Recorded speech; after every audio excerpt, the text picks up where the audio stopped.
Well, the fishing expedition against Donald Trump goes on. Robert Mueller has found nothing. He has brought multiple attorneys in that have supported Hillary Clinton and the Democrat Party, and they continue to search deeper and deeper and deeper, trying to find out if, in fact, anything was happened between Trump and the Russians. And you know what they're finding? Nothing. The people that have come out of questioning have said they have not found anything. Well, what they did find was that there was collusion, of course, but the collusion was between the Democrat Party and Hillary Clinton against poor old Bernie Sanders, and that's about all you're going to find. And yes, they're also finding that Trump was right.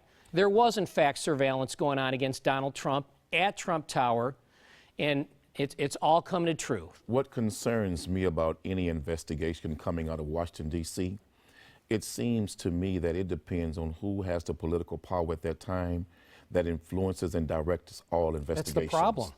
And it's the same thing when the Attorney General met with Bill Clinton on an airport tarmac to talk about his wife's investigation. It's the same thing now that Donald Trump fires Comey and then he insults the Attorney General because he says he's a complete idiot.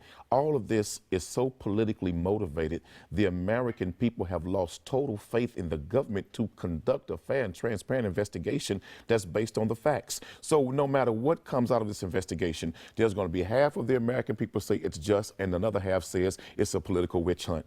My concern is what's going on with Donald Trump and his insult of NFL players and NBA players, and what's going on now, what's happening in Puerto Rico, what's happening with North Korea.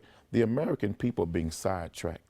They're purposely putting out distractions to keep us looking at petty foolishness when there's a threat so great coming to America in the form of natural disasters that are hitting us like never before, and the American government won't confess and tell the American people the truth. They don't have the money to finance and pay for these disasters and its repairs that are needed.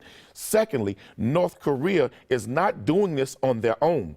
Another enemy that's much bigger than North Korea is backing North Korea silently for the destruction of America. And while we're sitting around staring at petty foolishness with each other, an enemy is on the way to come after America. And what better time to come after us when we're so divided with a president that's speaking and tweeting foolishness and not paying attention to the real threats of this nation. Here's the reality is that we don't have a justice system that is controlled by the Constitution and the Bill of Rights anymore. We have a justice system that is controlled by politicians.